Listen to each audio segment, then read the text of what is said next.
Boa noite, pessoal. Começando mais uma live com o objetivo da gente entender os temas, os problemas do Brasil, discutir esses problemas, né, e achar soluções. Hoje a gente vai falar sobre lei de responsabilidade fiscal com o Fábio, com o Dr. Fábio Manzano, Rinaldi Manzano,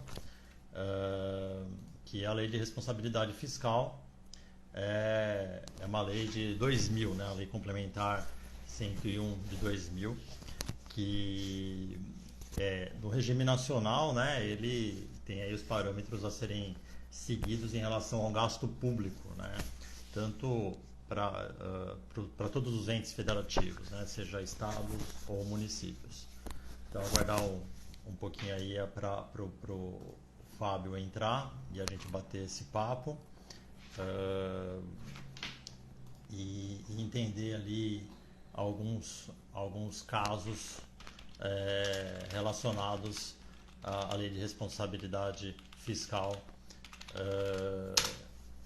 e, e ele citar também alguns exemplos para todos nós.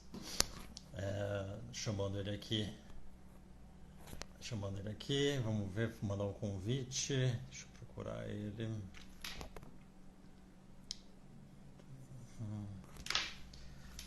Fábio, se você tiver online, você me manda uma mensagem aqui para eu conseguir te convidar aqui no chat.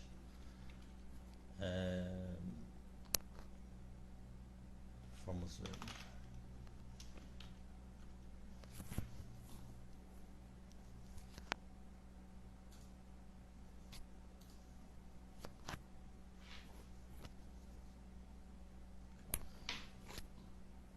Vamos lá falar um pouquinho sobre o Fábio enquanto ele não entra. O Fábio ele é mestre aí pela Universidade Católica da Argentina, ele é administrador público pela Unesp, advogado. Ele entrou aqui, ó. Fábio, eu estava até já falando do seu currículo aqui para você, deixa eu te convidar aqui.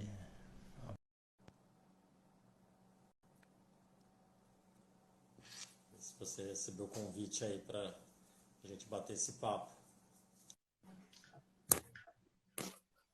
Agora sim. Isso aqui acho que está invertido aí, a câmera. Eu estava esperando no Google Meet aqui. Então, Só um minutinho. eu te mandei o invite na agenda, né? E na verdade era no Instagram.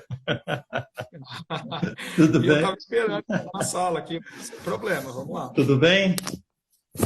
Tudo bom, e você? Boa Boa noite noite. para você, Obrigado. boa noite a todos. Boa Eu estou noite. no celular, então agora, eu estava preparado aqui com fone de ouvido, mas enfim. Não, mas o áudio está ótimo, vamos pelo celular. Depois a gente exporta esse bate-papo para mandar aí para os grupos, subir no YouTube e para ter bastante visualização. Eu Legal. tinha começado aí a te apresentar, então você me corrija aí se estiver errado em algum ponto, mas o Fábio Manzano, ele é mestre pela Universidade Católica da Argentina, administrador público pela Unesp, advogado. Entre 2013 e 2015, trabalhou na implantação do modelo de otimização dos processos de abertura e licenciamento de empresas nos municípios de Americana e Santa Bárbara do Oeste, interior de São Paulo.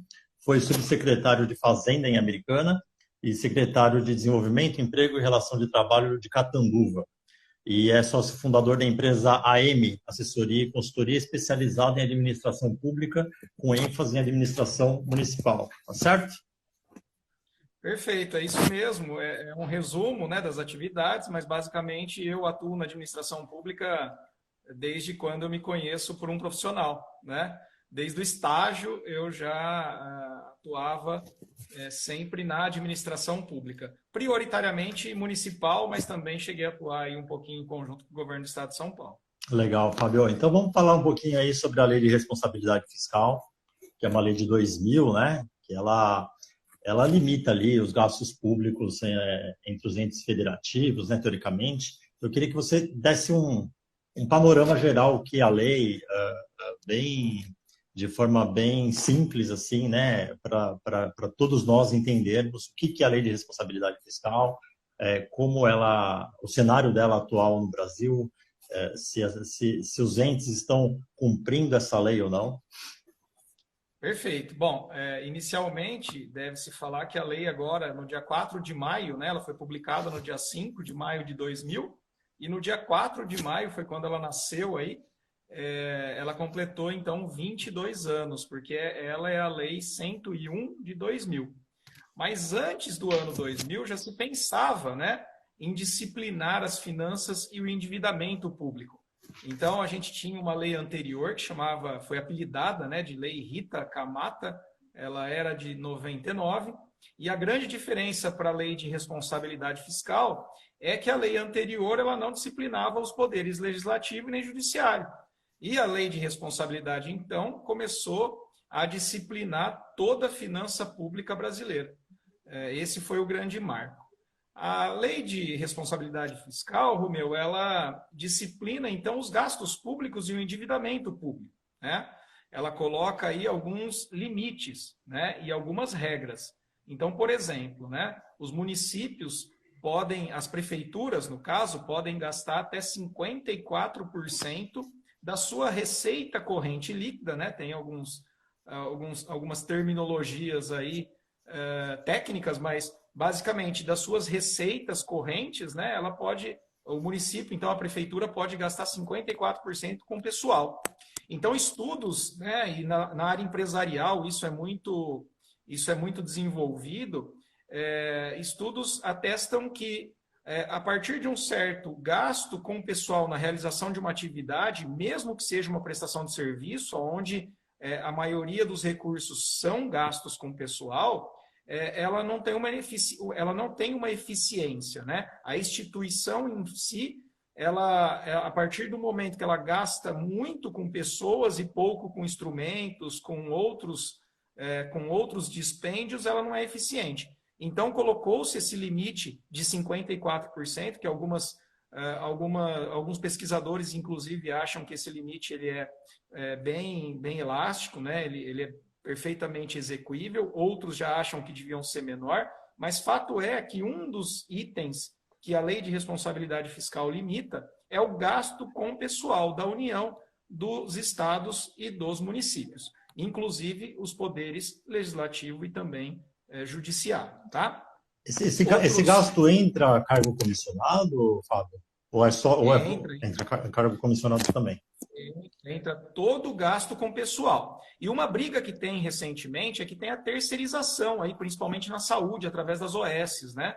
Então, uma saída que as prefeituras, os estados e a União acharam para, entre aspas, burlar esse limite foi contratação de pessoas jurídicas, as chamadas OS, ou seja, organizações sociais, para poderem ter mais mão de obra, né, e não entrar nesse gasto aí com o pessoal. Então, sempre tem os tribunais de contas aí querendo que esses gastos entrem computados como gastos com pessoal, né? Mas é uma briga eterna e se acontecer isso, muitos municípios vão ter problema. Então, e essa briga, quem ganha normalmente essa briga?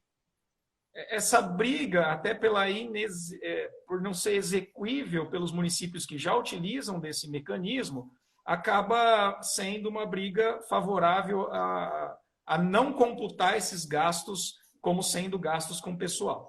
Tá? Então, as terceirizações que existem aí na área de saúde, na área de educação, principalmente na saúde, né, elas não são computadas, né, ou existe uma forte corrente que defende o não cômputo dela como gastos com pessoal. Mas outro mecanismo também importante da lei de responsabilidade fiscal é o controle das receitas e da despesa, né? Então, por exemplo, vou citar outro exemplo da lei de responsabilidade fiscal. Você não pode, então, um administrador não pode assumir gastos continuados em mais de 2 anos sem as fontes de custeio, né? Ou sem eliminar despesas. Então, o que a lei de responsabilidade fiscal colocou muito bem posto, né? Foi um marco aí na administração pública brasileira, é isso, olha, para você gastar, você tem que ter fontes de receita, né? Senão você não pode assumir gastos, porque a gente tinha aí um certo descontrole nos gastos. Também disciplinou o ano eleitoral, lógico, eu estou falando aqui os principais pontos, né? É uma lei de 75 artigos e tem algumas regulamentações essa lei, né? Tem vinculações aí com outros diplomas legais, mas eu estou colocando então os principais pontos. Então, outra moralidade que ela pôs na legislação brasileira é com relação ao gasto do último ano de governo, né? Ou de mandato, né? Então, aqueles prefeitos, aqueles governadores, né? Principalmente os prefeitos, que são os que mais sofrem na pele, aí, a maior quantidade, né? Eles são limitados a uma série de ações no último ano. Então, por exemplo, eles não podem aumentar gastos com pessoal nos últimos 180 dias. Aí, né? Você tem uma regra, nos últimos períodos do mandato, você não pode aumentar esses gastos, até para não fazer aí uma politicagem, né? com cargos em comissão, com aumentos aí de vencimentos, etc. Então, você não pode também assumir dívidas que você não consiga arcar dentro do último ano de mandato, né? Enfim, você tem alguns mecanismos para moralizar aí o uso da máquina em benefício próprio numa possível reeleição ou sucessão, tá? E o último mecanismo também importante, desculpa, Romeu, mas é a limitação do endividamento, né? Então, você tem uma limitação aí do endividamento dos entes. Então, você tem limites claros aí de endividamentos para estados, União e também para os municípios. Legal. Se alguém tiver alguma dúvida e quiser mandar aqui nos comentários para o Fábio, pode mandar, a gente vai olhando. Fábio, e quando o gestor, seja prefeito, governador, recebe algo lá de cima do Congresso, por exemplo, né, sancionado pelo presidente, que é o caso, né, talvez da questão do piso da enfermagem, né? Como controlar, né? Como conseguir seguir a lei de responsabilidade fiscal? Veja, a gente recentemente, inclusive eu tive alguns artigos aí publicados pelo Conselho Regional de Administração do Estado de São Paulo, do qual eu faço parte do Grupo de Excelência em Gestão Pública aí do CRA de São Paulo, né, aqui de São Paulo. E aí a gente teve, então, está tendo um dos projetos de lei da enfermagem, né, que seguiu agora para a sanção presidencial, e anteriormente, agora há pouco tempo atrás, também a questão do piso dos professores da educação básica, né? Então, basicamente, nesses dois projetos de lei, né, um já até virou lei, que é o caso dos professores, simplesmente de cima para baixo colocaram, né, o piso das categorias. E esses pisos das categorias interferem diretamente nos gastos com o pessoal das prefeituras, por exemplo, ou dos estados também, onde tem esses profissionais, né? E no caso dos enfermeiros, interferem muito nas organizações, nas santas casas, nos planos de saúde, né? Então a gente teve aí uma mexida, está tendo aí uma interferência muito grande, não só na administração pública, mas também na administração empresarial, né, privada. Então, o administrador, nesses casos, ele fica refém de um cálculo para ver se ele não está ultrapassando esses limites. E aí ele fica numa dura escolha, quer dizer, ou ele propõe uma reestruturação completa do seu quadro, né?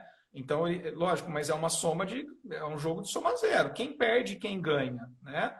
E aí, lógico que tem alguns locais que você tem um excesso de cargos em comissão, você tem aí vencimentos desequilibrados, mas você tem os casos que realmente o administrador tem que escolher entre a cruz e a espada. Foi, inclusive, o título de um artigo que eu fiz à época que aprovou-se o piso dos professores, né? Ou desrespeitar os ditames da lei federal, né? Da lei Complementar Federal 101 de 2000, que é a Lei de Responsabilidade Fiscal, ou desrespeitar o novo piso para algumas categorias, porque fato é que se ele conceder o reajuste para esse piso e para as pessoas que percebem o piso, né, para aqueles funcionários que percebem o piso, fatalmente ele descumpre os limites estabelecidos com gasto com pessoal pela lei pela lei de responsabilidade fiscal.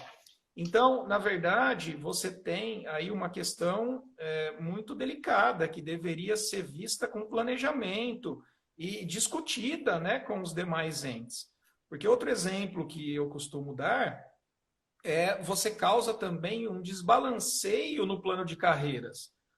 Não desmerecendo nenhuma das classes, mas qual é a diferença, né, que tem um auxiliar de enfermagem para um auxiliar de cirurgião dentista, por exemplo? Então, se você pegar esse exemplo, o piso da enfermagem que está sendo discutido aí, que foi para a sanção presidencial ou para o veto presidencial, né, a gente não sabe o que vai acontecer, você privilegiando eventualmente os auxiliares de enfermagem, você pode ter alguns municípios que têm o auxiliar de cirurgião dentista cujos vencimentos estavam no mesmo patamar e agora estão muito defasados.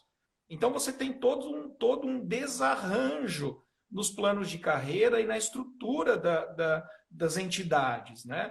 Então, o administrador, seja ele municipal, estadual ou mesmo de instituições federais, precisa aí compatibilizar todas essas interferências, entre aspas, né, com um bom funcionamento da máquina pública e tentar resolver essas discrepâncias que são ocasionadas por esse tipo de situação, tanto dos professores como da classe da enfermagem, né? Dos técnicos em enfermagem, dos enfermeiros, dos auxiliares, das parteiras que também foram afetadas por isso, já é uma profissão quase em desuso, mas ainda existe, né? Então, a gente precisa compatibilizar tudo isso. O que o que eu defendo como um administrador público e que atua prioritariamente nos municípios é que faltou um pouquinho aí de ponderação e de planejamento para que essas medidas possam realmente ser eficazes sem ser mais prejudiciais do que benéficas aí a toda a população. E sobra populismo, né? Porque, na verdade... É um ano eleitoral e a gente, inevitavelmente, a gente está sujeito a isso. E veja, né, quer dizer, uma crítica até construtiva, mas o piso dos profissionais da educação básica. A educação básica ela é exclusivamente competência na área pública dos municípios. Então, quer dizer, o governo federal pouco é afetado ou quase nada é afetado.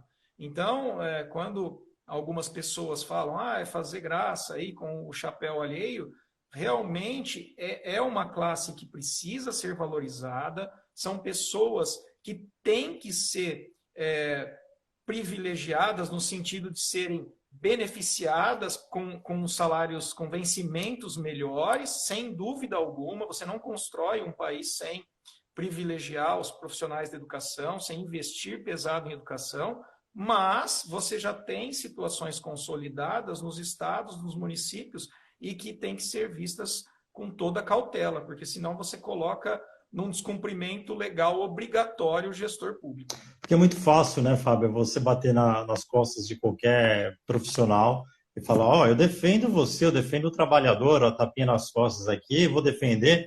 Você tem que ganhar 10 mil reais por mês, tem que ganhar 15 mil reais por mês. É muito fácil quando ele não assume ali a caneta para, né, ele não é responsável pela parte fiscal, né? Então, seja um deputado, por exemplo, né? Aqui estou lendo até a matéria do Regional, deputados aprovam piso salarial da enfermagem e o impacto será de 20 milhões de reais. É muito fácil você aprovar e dar tapinha nas costas de qualquer categoria, sendo que a responsabilidade fiscal não é sua, né? Exatamente. Essa beira uma irresponsabilidade, né? Fazer uma situação dessa. Agora, tem um desafio grande, viu, Romeu? E aí eu parabenizo você pela aprovação aí nos processos e que hoje é um pré-candidato, né, ao Legislativo Paulista. Sim. E é uma questão para se pensar, quer dizer, a internet ela revolucionou todos os setores, né, inclusive a administração pública.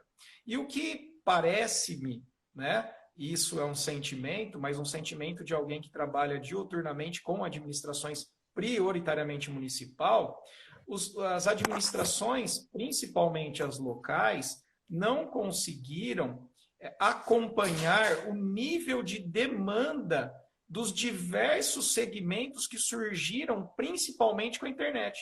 E o que eu estou querendo dizer? Enquanto você poderia, algum tempo atrás, priorizar saúde, educação, eventualmente assistência social, que tem que ser priorizado, né? Alguns indivíduos, né? Quer dizer, você tem um mínimo de bem-estar social que tem que ser preservado, e eventualmente a segurança pública, por exemplo. Hoje você tem demandas, por exemplo, e não desmerecendo, mas por hospitais veterinários. Quer dizer, o Estado, ele virou um negócio muito doido em termos de você dar conta de todas as aspirações. E isso se agravou muito com relação à voz que a internet proporcionou ao cidadão.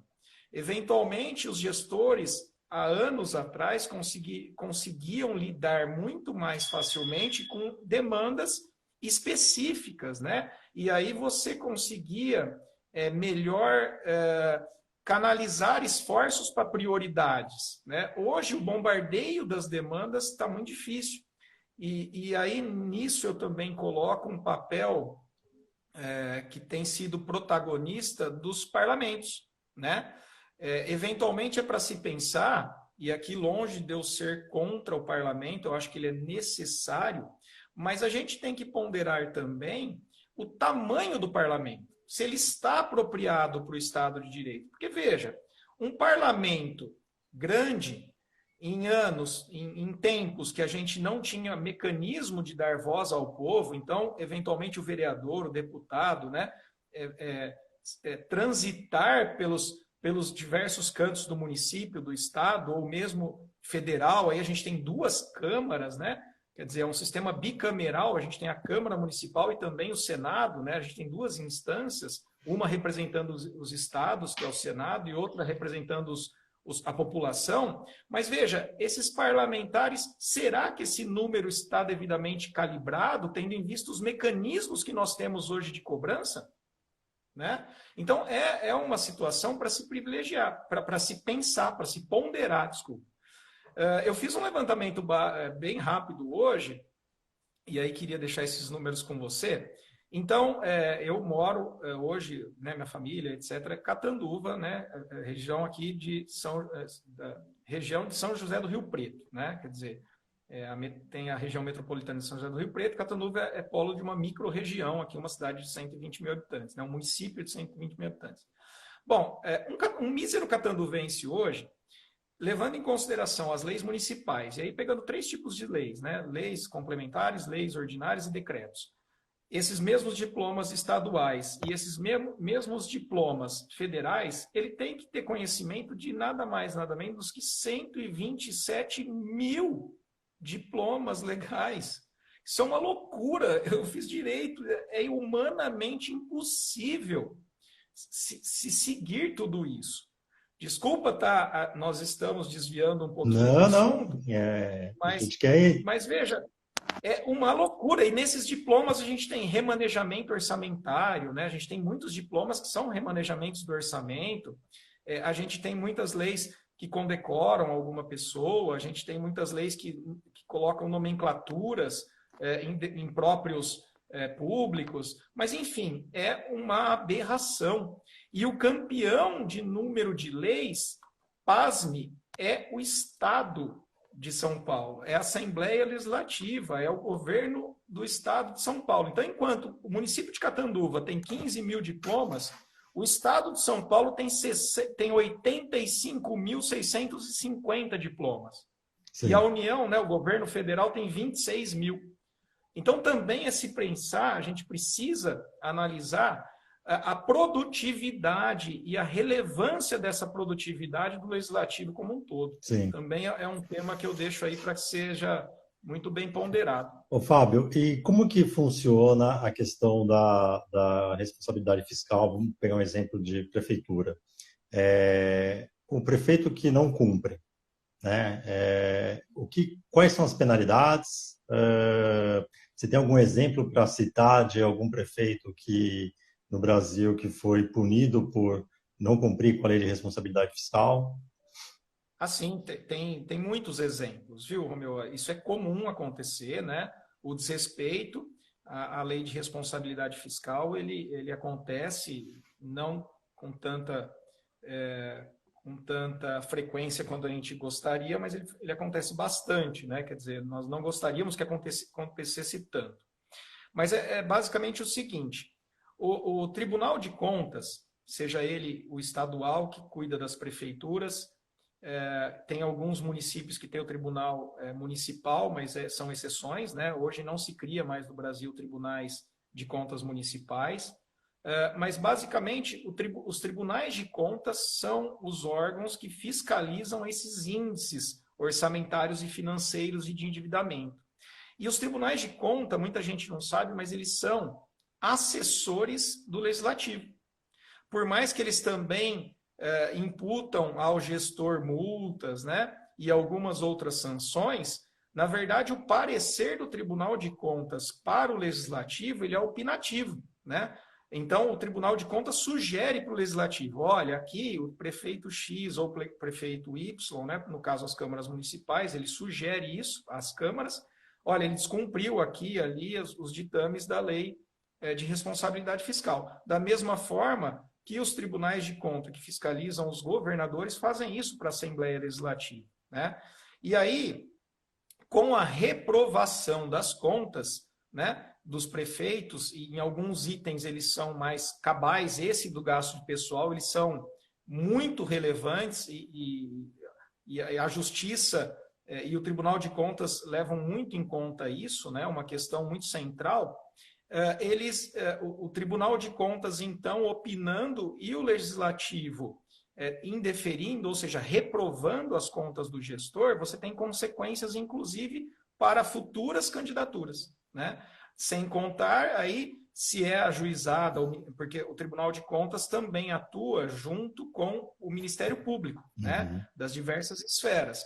Então, aí você também fica sujeito ao Ministério Público impetrar a ação cabível até para responsabilizar civilmente e através da justiça esse gestor, mas também tem multas que o Tribunal de Contas aplica ao gestor, que tem que ser pagas e interfere no patrimônio dele, e talvez a sanção mais austera é a questão de evitar, né, ou de impedir que esse gestor seja candidato num pleito futuro.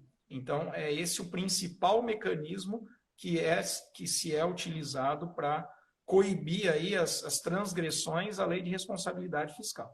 Agora, Fábio, você tem algum exemplo aí da sua região, de Catanduva, Rio Preto, exemplo municipal mesmo, relacionado à lei de responsabilidade fiscal nos últimos anos, para dar para a gente? Olha, por exemplo, eu cito num dos artigos o município de Cândido Rodrigues, né? E nem todo mundo sabe, mas em Cândido Rodrigues, que é um município de 2.700 habitantes aqui próximo a Catanduva, né? Que eu cito até por conta do tamanho, né? E aí os problemas são gigantescos perto de uma receita de um orçamento desse. Mas lá a gente tem um Instituto de Previdência Municipal, né? E esse Instituto de Previdência, a gente teve aí há bastante tempo atrás, a reprovação das contas do presidente do Instituto, que é um gestor de uma entidade, e ele foi, então, apenado aí a não participar de cargos eletivos, de eleições. Então, você 8 tem anos, essas sanções. Oi? Por 8 anos. Aí depende a pena. Eu não me lembro exatamente neste caso, mas, em regra, são 8 anos. É a pena mais comum de se aplicar, mas ela pode variar aí, né, dependendo de você ter a dosimetria da pena. Mas, em regra, as mais recorrentes condenações são 8 anos. Tá. E a gente está indo para a parte... Mas as condenações são muito recorrentes, viu, Romeu? Isso daí não é difícil de acontecer, não. Você tem algum exemplo fora do Brasil, assim, de algum país que pratica, aí não seria a lei de responsabilidade fiscal, mas seria alguma coisa parecida, que pratica isso de forma bem sucedida? Você lembra de algum exemplo de algum país que faça isso? Eu não me lembro de diplomas legais, mas a maioria dos países onde o sistema público ele é organizado, você tem um limite para esses pontos principais serem respeitados e serem, pelo menos, bastante observados. Então, vocês devem saber, vocês devem lembrar que vira e mexe acontece aí, né, a publicação do endividamento com relação ao PIB dos países, né? E, na verdade, você colocar um parâmetro com relação ao PIB nada mais é do que um parâmetro diferente, o orçamento ou a percentual do orçamento que está endividado à administração municipal, né? Quer dizer, ou municipal, ou estadual, ou federal. Na verdade, são parâmetros mundialmente aceitos, esse de endividamento, com relação à capacidade que tem de produção ou de geração ou de circulação de riquezas, né? Então, esses ditames colocados aí na Lei de Responsabilidade Fiscal, eles balizam a gestão, não só a gestão pública, mas também a gestão empresarial, privada, né, na maior parte dos países onde se analisa gestões bem-sucedidas. Ô, Fábio, uma curiosidade, você citou lá no comecinho da nossa live que, né, a lei iniciou em 2000, mas e antes de 2000? Era tipo a farra do boi, assim? Os gestores poderiam gastar à vontade e não tinha nenhuma penalização? Na verdade, você tinha alguns diplomas esparsos, né? Você tinha algumas leis espalhadas e em diversos locais você tinha algumas regras nesse sentido. E como eu falei, em 99 já tinha a precursora da Lei de Responsabilidade Fiscal, né? Que era a Lei Rita, né? Apelidada Lei Rita, lá em 99, que ela não abrangia o poder legislativo e o poder judiciário, mas ela já trazia indícios aí dessa cartilha de como lidar com finanças municipais. Tá? Então, isso foi se amadurecendo e aí criou-se esse diploma com 75 artigos, que foi o mais completo feito para regular finanças, endividamentos, gastos e receitas de órgãos públicos. Porque, assim, sem citar nomes, né, aqui em São Paulo a gente tem alguns casos lá atrás de prefeitos, né, que gastaram, mas antes da Lei de Responsabilidade Fiscal é muito fácil, né, você se endividar a cidade, fazer um monte de obra pela cidade, mas depois você deixa para as próximas gestões aí para pagar a conta, né? Então é fácil fazer isso. Só que hoje é o que você falou, né? Mesmo hoje com a Lei de Responsabilidade Fiscal, ainda existem diversos casos de prefeitos, governadores, né? Acredito que presidente, depois você pode falar um pouquinho em relação ao âmbito nacional, de gestores que não cumprem com a Lei de Responsabilidade Fiscal. Perfeito. Mas veja, Romeu, na verdade é outra coisa que eu vou falar, nem todo mundo sabe porque trabalha com isso, mas diferente de uma empresa, um órgão público ele tem que não controlar só as finanças, né? Ele não controla só as finanças. Por exemplo, na minha empresa eu vejo quanto que ela tem em caixa e consigo fazer um investimento, posso pegar o dinheiro lá, sacar e comprar um computador, comprar. No órgão público existem as peças orçamentárias. O orçamento, né, popularmente chamado de orçamento. Mas o que é isso? Olha a inteligência da lei, mas ela nem sempre é seguida da forma como ela foi idealizada, né? Então, veja, no último ano, ou seja, a gente tem 3 peças orçamentárias, basicamente, né? O plano plurianual, o que é isso? Um administrador anterior faz um plano que ele avança até o outro mandato do outro gestor. Então, ele pega uma peça orçamentária e fala, olha, nos 4 anos seguintes, né, inclusive o outro ano de um cara que é eu ou não na outra gestão, nos 4 anos seguintes, incluindo o primeiro ano da outra gestão, nós teremos de forma bastante macro, né, mas os gastos nessas áreas. Né? Então, esse é o primeiro diploma legal, chama Plano Plurianual. A gente tem ainda, anualmente, a Lei de Diretrizes Orçamentárias. Então, o gestor público também, anualmente, tem que submeter à Câmara, né? Câmara Estadual, ou Câmara Municipal, ou Câmara Federal, né? Uma lei falando, olha, no ano subsequente vão ser gastos valores neste programa de governo, nestes itens, né?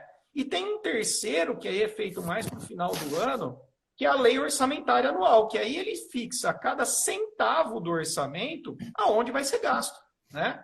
Então, veja, na teoria é perfeito. Eu prego com isso a continuidade de programas públicos, eu prego a fiscalização da população através das câmaras, né, do poder legislativo desses gastos, né? Eu provoco uma discussão sobre esses programas de governo, né, que teriam que ser de governo, de administração, né, programas institucionais. Eu invado, até isso foi pensado, quer dizer, o administrador anterior invade um pedaço do mandato do próximo administrador, falando aonde vão ser os gastos, até para ter continuidade, para não ter aquilo, foi o Romeu que fez, o Fábio acabou, né? Não existe isso. Na verdade, não era para existir, né? Então, até o sistema orçamentário que exige que leis sejam aprovadas autorizando despesas, né? Fixando as despesas e prevendo as receitas, ele foi pensado para uma continuidade, para um planejamento. Mas, infelizmente, às vezes se distorcem esses conceitos, né? Legal. Fábio, a gente está indo para a parte final aí, para os últimos minutos da nossa live. Eu queria saber de você o que você acha, quais são as falhas, se existem falhas da lei de responsabilidade fiscal, o que a lei de responsabilidade fiscal poderia evoluir, poderia melhorar, se tem alguma brecha que você acha, olha, isso deveria ser corrigido na lei. Eu queria esse panorama seu para a gente fechar a live. Na verdade, os conceitos da lei, né, eles são excelentes. O problema é que, dioturnamente, se flexibilizam esses conceitos. Talvez o que o Brasil precisa é se ater mais a princípios e uma cultura mais preservacionista das finanças públicas, da saúde financeira pública, do que efetivamente leis, né? Veja, na própria lei, no projeto de lei aqui dos enfermeiros, a gente tem uma menção da própria relatora lá, acho, salvo engano, eu não lembro o nome dela, mas ela fala que, olha, deverá, antes de mais nada, ser analisado o impacto, né? Ser analisado da onde vai tirar o dinheiro. Mas, por outro lado, a gente tem nos atos das disposições transitórias da própria Constituição Federal que não permite que se faça projeto de lei sem antes conhecer de onde vai ser tirado. Então, as pessoas estão legislando, os nossos parlamentares legislam, e muitas vezes, até para fazer aí o que você disse, eventualmente num ano eleitoral tem outros interesses, né? Mas desprezando totalmente um sistema que tem que ser observado, não é? Então, talvez o aprimoramento que a gente necessita é um aprimoramento da cultura dos nossos parlamentares, e isso passa até por uma fiscalização e o aprimoramento da cultura da própria população, né? Nós temos um excesso de leis no Brasil. De novo, né? Eu fiz um levantamento hoje. Câmara Estadual, né? Quer dizer, no estado de São Paulo, aqui no nosso município de Catanduva e mais a União, nós temos nada mais, nada menos que 127 mil diplomas legais. Então, eventualmente, Romeu, se você tiver na Alesp, você vai ter 85 mil leis para estudar e para, eventualmente, propor algumas mudanças. É muita coisa. Inclusive, e, na verdade, eu só peguei poucos tipos de leis. Né? Você sabe, Fábio, que tem até um projeto bacana dos deputados do Novo, do Ricardo Melão e do Sérgio Vitor, que quando eles entraram na Lesp nesse mandato aí que está terminando, eles criaram o Revoga Já, que é um site para revogar leis que não têm o menor cabimento, né, que atrapalha a vida do cidadão, porque é muita lei desnecessária, né? Então, hoje o cidadão pode ir lá no revogajá.com.br e dizer, olha, essa lei aqui vocês precisam analisar, porque não faz o menor sentido ela existir, né? Então, é um trabalho inovador, né? Um projeto inovador que eles criaram, porque a mentalidade do político eu preciso criar lei. Eu preciso criar lei porque eu vou mostrar trabalho, mas a gente chega num ponto que o político precisa fazer o trabalho inverso, que é revogar leis, que tem muita lei absurda que não faz o menor sentido, que atrapalha o cidadão. Exatamente. Por exemplo, se você pegar, né, nós estamos falando aí em 127 mil leis para um cidadão catanduvense que teria que mais ou menos conhecer. E eu, como advogado, admito a minha ignorância. É impossível. Né? Por mais que está escrito lá que ninguém pode se excusar do cumprimento de uma lei, é impossível. É humanamente impossível. Né? A gente pegar, por exemplo, o Código Civil tem mais de 2.000 artigos. Quer dizer, é uma insanidade. E aí, projetos como esse são muito bem-vindos, mas também tem que ir além. Eu acho que tem que ser um trabalho conjunto de uma casa legislativa, seja estadual, ou municipal, ou federal, para a gente poder renumerar. Porque você se perde até nos números. 85 mil diplomas legais é muita coisa. E aí você fica perdido qual foi revogado, qual não foi, você não tem o todo, né? Então, eu acho que precisa, respondendo a sua pergunta, de uma consciência para que determinados institutos sejam efetivamente cumpridos. E, na verdade, também, Romeu, eu acho que precisa de repensar o Estado. E aí, um lema que a gente segue na administração é que administrar, né? E aí, os meus colegas de Conselho Regional de Administração hão de convir comigo que administrar é eleger prioridades. E o Estado brasileiro hoje, incentivado pelos parlamentares, muitas vezes, estão sendo motivados a desviar das prioridades. E aí você fica com o Estado ineficiente em qualquer área. E não é isso que a gente quer. Né? A gente precisa priorizar os recursos. E o Estado hoje está meio perdido aonde ele tem que focar os recursos, e aí a gente inevitavelmente tem dificuldade de ter excelência em todas as áreas, ou em qualquer área. Isso é muito triste. Aí a gente tem uma dificuldade também, que é a mente dos políticos, né, Fábio? Porque, assim, o político entra, ele fala, bom, como que eu vou fazer para me perpetuar aqui? Né? Aí ele vai lá, eu vou pedir um cargo comissionado nesse órgão, vou pedir um outro cargo comissionado, e vai inchando o Estado, inflando o Estado, de uma forma que fica insustentável. Né? E, claro, né, o Executivo vai aceitando, muitas vezes, para conseguir passar um projeto de lei, né, na Câmara, na Assembleia. Então, essa mentalidade dos políticos do Brasil precisa mudar.